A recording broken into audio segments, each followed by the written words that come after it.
Oh, I had to buy an angle grinder. I had to cut this little slot out for the door because this truss right here was put in backwards. Goofball. Anyway, there's the music.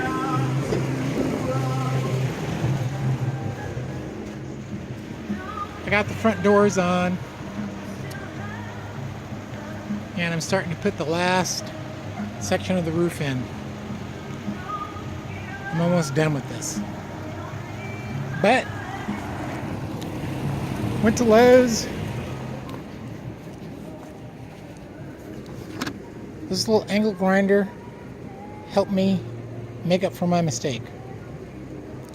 Didn't have one of these, got one now.